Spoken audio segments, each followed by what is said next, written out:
We are live in St. Joseph, the hometown of Jacob Wetterling. Prince dead at the age of 57. State Patrol says an Otsego woman used her purse by putting it in the car seat, then covering it up with blankets, and then making it look like a baby. Do you believe that he did not act appropriately in that situation? Is he a nemesis, or is this someone who has helped the truth come to light? What grounds do you have to stand on? So how far is the effective range of this weapon? How does that hit you when you lose a guy? Might there be other deployments announced over the next year? How's it feel to be the last survivor? It's Nils Johnson. Oh my gosh, I have heard some people have said Johnson. I tracked Wallace down to this address in Montrose. Hi, looking for Mark Wallace? He's not here, not with here. It's like a mystery is solved, you know? Rolling down the Illinois River, silver carp explode around our boat. Dozens jump right in. And then slow, steady squeeze, let it surprise you. Look what we got for you. Great. How does that look?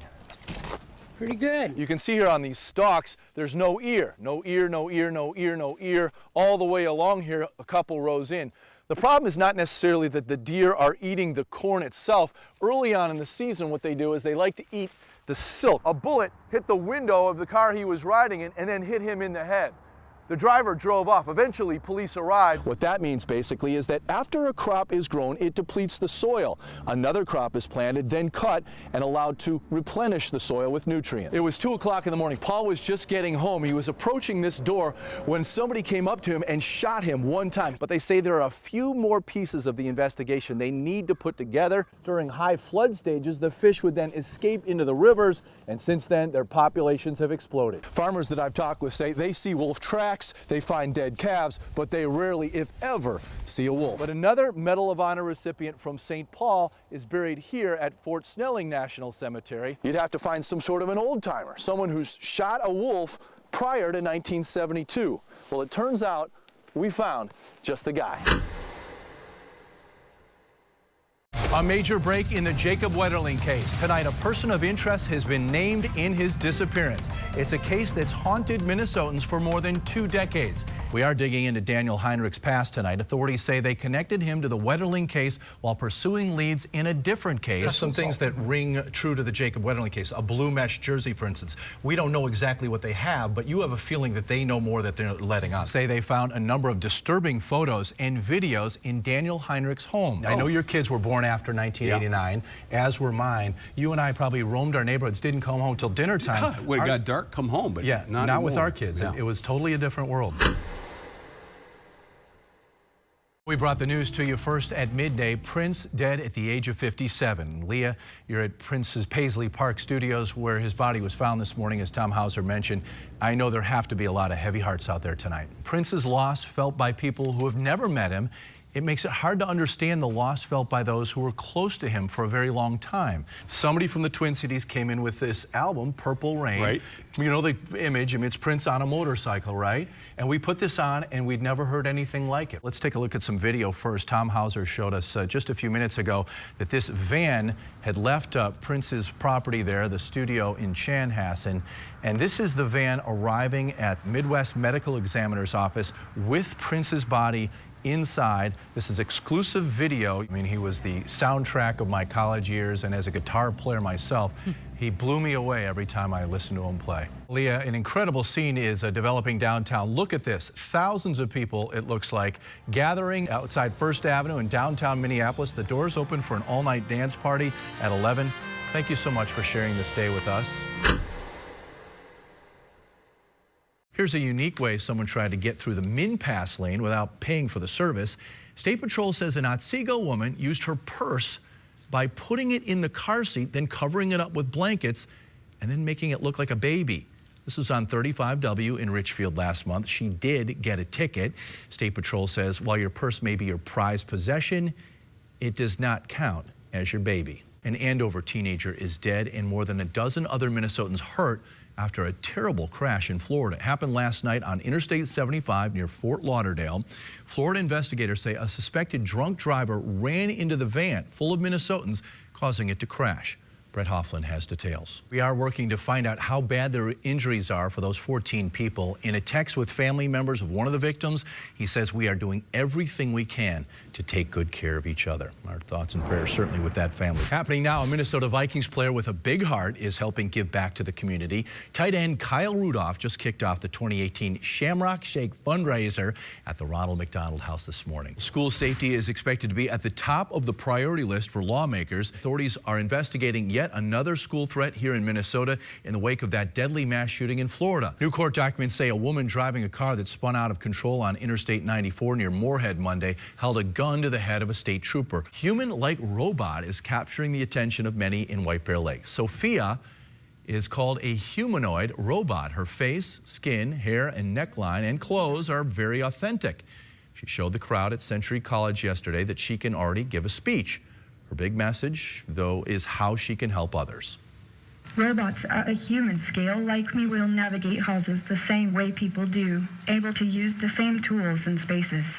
But Sophia's not there yet. She will continue to learn through her conversations with people.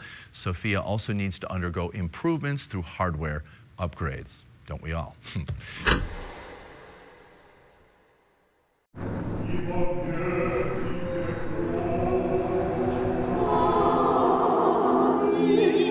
At this memorial service inside a Russian Orthodox church in Pittsburgh, a 35-year-old widow from Siberia mourns the death of her husband. В этот момент боли и печали. He was the victim of a random shooting days before. Is now the beginning of a new life. His wife Olga is overwhelmed with grief. Though we die, we will live. Anton Kamayev was a passenger in a car along this stretch of 2nd Avenue in Pittsburgh. A bullet hit the window of the car he was riding in and then hit him in the head. The driver drove off. Eventually, police arrived, but days later, doctors determined that Kamayev was brain dead. He was trying to get up from bed. First 24 hours, they thought he has a chance. But after the bullet exploded in his brain and cut the main artery, and it was keep bleeding, and he became brain dead in 4 days. The big question became, would his family be willing to donate his organs? Hours later, on December 29th, at this home in Apple Valley, the phone rings. It's 8 p.m.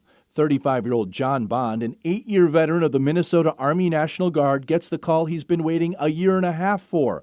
A kidney is waiting for him. But in order to get it, he and his wife Erin need to get on a plane right away and get to the VA hospital in Pittsburgh. What was the most scared you ever were in this whole process? Probably the plane ride over here. The whole time on the plane ride over here, all you can think is this really happening? Here at the Pittsburgh VA, and just 16 hours after getting the call, John undergoes surgery to get his new kidney. The surgery is a success. Just visiting Pittsburgh from Russia. When he wakes up, John hears the donor is a Russian tourist who was murdered. And through Google, starts to put the pieces together.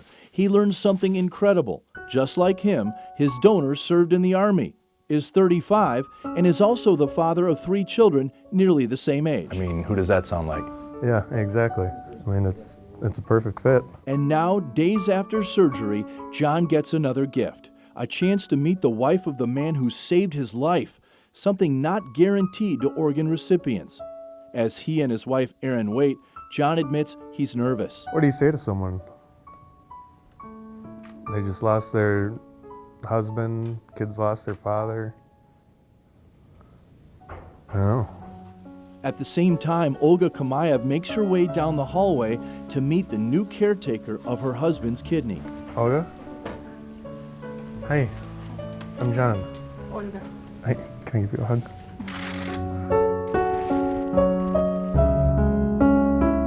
This is my wife, Erin. 2 women locked together whose lives are moving in opposite directions. Olga losing a husband, Erin keeping one through donation.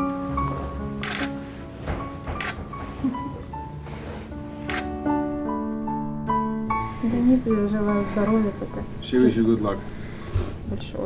Thank you. Thank you. Очень рада, что помогла вам. Антон очень рад тоже, что помог. She's very happy and he is very happy for helping the family. Thank you. I pray for you and your children, and thank you for choosing to donate.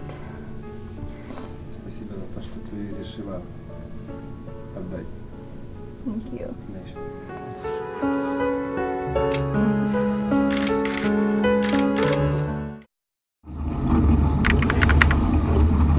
This is the view from atop a Minnesota National Guard Bradley fighting vehicle at full speed roaring across the Mojave Desert.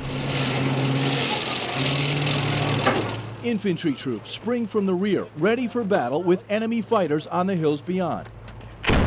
The Bradley fires in support. Apache attack helicopters patrol just feet overhead. A mine-clearing crew detonates a field of real explosive. Tanks roll, ready to destroy anything in their path. Got 3 of them walking right to left. In the mountains above, snipers keep watch. It's a full-on battle exercise. Minnesotans against an enemy equally as big and powerful. The permanent troops assigned to Fort Irwin play the role of bad guys, doing battle against the Red Bulls in what's called the box. It's a massive expanse of desert ideal for armored warfare. High-tech practice. It's all done with lasers and receivers attached to every gun, vehicle, and soldier on the battlefield, including my son. Good to see you. How's it going so far? Pretty good. Yeah. A lot of riding around in those things. Specialist John Lunn, who carries a machine gun and rides in a Bradley with Bravo Company, says it's intense. That technology gives soldiers immediate feedback. You get hit in the leg, headshot, you're dead, or something like that. So you get dead. Have you been hit yet? I haven't been hit yet, no. All right, we'll keep your head down. After the battle, it's time to move out. I'm in a Humvee in a convoy of armored vehicles changing position. The conditions are brutal. Well, we are in the middle of a sandstorm in the Mojave Desert, and it's kind of like a Minnesota snowstorm, except it's sand. It's whiteout conditions. We're having trouble barely going 10 or 15 miles an hour. Hours later, the convoy arrives at a new location, setting up their operations center hours into the desert from any civilization. The Tactical Operations Center, or TOC as it's called, houses computers, satellite communications, and other high-tech battle tracking equipment. It's up and running in just under 2 hours, just as the sun sets on the Red Bulls. But just because it's night doesn't mean the war games stop. The Red Bulls battle their enemy well into the wee hours. Living conditions here are primitive at best. I sleep on the rocky ground with many other Red Bulls. Up before 0600, there are no bathrooms here. That 5-gallon bucket is actually the toilet shared by many. For the Minnesotans out here, the biggest adjustment is the heat. Today, only 90 degrees, but 112 degrees is in the forecast, and it's not uncommon for it to hit 120 degrees out here. It's hot, it's dry, it's cold at night. Constantly drinking warm water just to stay hydrated, stay out of the sun. Despite that heat, everyone out here has a job to do. Keeping those big tanks and other vehicles fueled, Reagan Schmidt of Rogers and Lindsay Ross of St. Michael. These young women run a semi-sized fuel tanker truck. Big tanks, messy fuel. This is a dirty job. Oh yeah. What do you like about this job? I love supporting people. Like, that's what we do. We support all the companies, we support all the tanks. M1 Abrams tanks carry 500 gallons of fuel. Major Chris Metzger of Bloomington rolls along in his Bradley at top speed seeking enemy targets. And while this may look like Iraq or Afghanistan, that type of counterinsurgency warfare is no longer the Guard's focus.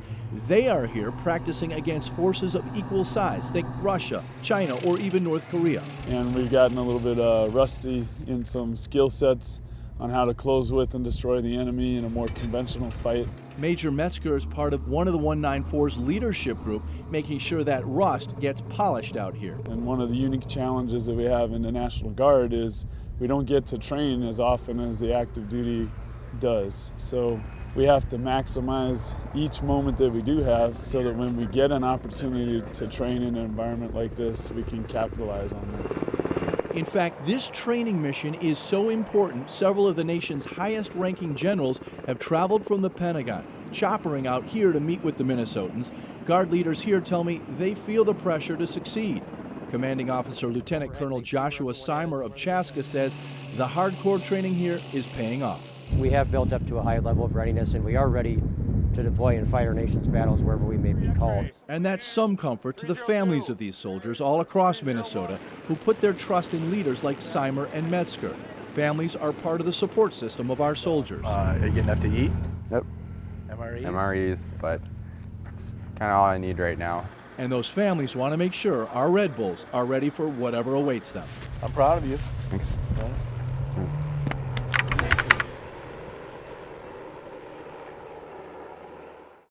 A Viking helmet sits on General Joseph Votel's desk.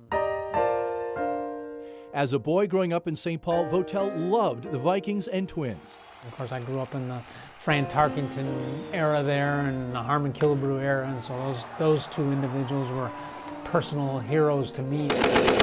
Today, the general is the head coach of one of the biggest, baddest teams in the world, U.S. Special Operations Command. To give you an idea of how big, the Vikings' new stadium will cost $1 billion. General Votel's yearly budget is $10 billion. And under his command, more military personnel than would fit in all of Target Field.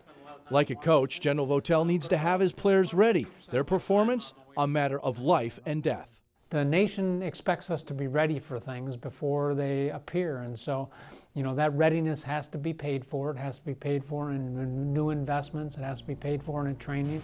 Votel, an Army Ranger himself, oversees nearly all U.S. Special Operations troops, Navy SEALs, Rangers, Green Berets, and Special Operators from the Marines and Air Force.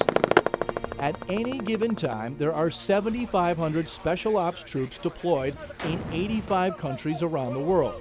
To keep up with their movements and missions, we follow General Votel into an area normally top secret. Carry on, guys, carry on. You are now inside the Global Mission Support Center, one of the most top secret classified installations in the entire country. It's from here that General Votel and others can coordinate communications between Special Operations troops around the world. What we're able to do is use this room as kind of a fusion center so that we can cross-level situational awareness, we can share information, and we can understand what's going on out there. This screen tracks critical incidents developing all over the world, including the United States. In the top right-hand corner, you're looking at one of our unmanned aircraft systems here that is out doing some surveillance for us. So we have the ability to pull those types of feeds and that type of information out here. The center also allows General Votel to communicate face-to-face with his commanders all over the world. Before rising to the rank of 4-star general, Joe Votel grew up on St. Paul's west side. The youngest of 6 boys, his parents would later adopt 3 girls. He attended grammar school here at St. Matthew Catholic Parish, and after graduation at Cretin, headed off to West Point. At some point when you were a young man, you knew you wanted to serve in the military. Do you remember that? I do. I know exactly when it was. He was 10 years old, visiting the U.S. Naval Academy at Annapolis with his family. And as soon as we went out there, they had a parade, and there was all kinds of really cool things to look at. And as soon as I'd seen that, I knew instantly that this was what I wanted to do. And he's never looked back. His rise through the ranks of the Army, meteoric, achieving 4-star general in his mid-50s, a rank held by only 213 men in U.S. history, including names like Washington, Grant, Eisenhower, and Patton. U.S. Special Operators use the best high-tech equipment in the world. Supplying them is also part of Votel's job. He shows us some of the arsenal. Maybe most significant, this RoboCop-looking suit. Votel says he realized the need after one of his special operators was shot and killed overseas in a doorway during a hostage rescue. And we had to ask ourselves, couldn't we do better at protecting our operators at their most vulnerable point? It's called Talos, Tactical Light Operator Suit. It would give special operators significantly more armor and better night vision. Some of the limbs might even be powered. General Votel hopes to have it in 18 months. He hopes it will save lives. When you lose them, it just really hurts a lot. And so you grieve for them and grieve for their families. Votels attended many funerals, like this one at Arlington in 2009 for Rosemont's Ben Kopp. That's him escorting Ben's mother, Jill Stevenson, to her son's gravesite. As a reminder of the danger and the sacrifice, this Special Operators Memorial is just steps from his office. You've had to go to these. These aren't statistics. These aren't numbers. These to you are real people. How does that hit you when you lose a guy? Well, it obviously affects all of us. I mean, not only, certainly the family is first and foremost, and they feel the immediate impact. General Votel points out the Minnesotans here, including Kopp, chopper pilot Corey Goodnature, and Navy SEAL John Foss, all killed in the War on Terror. Also, Vietnam Medal of Honor winners Laszlo Robel and Robert Pruden. Just a great example of what we see from our home state right here, but certainly from a variety from around the country. Just great young men in this case who have really made the ultimate sacrifice. Something this Minnesotan says he remembers each day he has to send his teams of special operators toward danger all over the globe. General Votel, thank you very much for your time. I really do appreciate it. Thanks for coming down.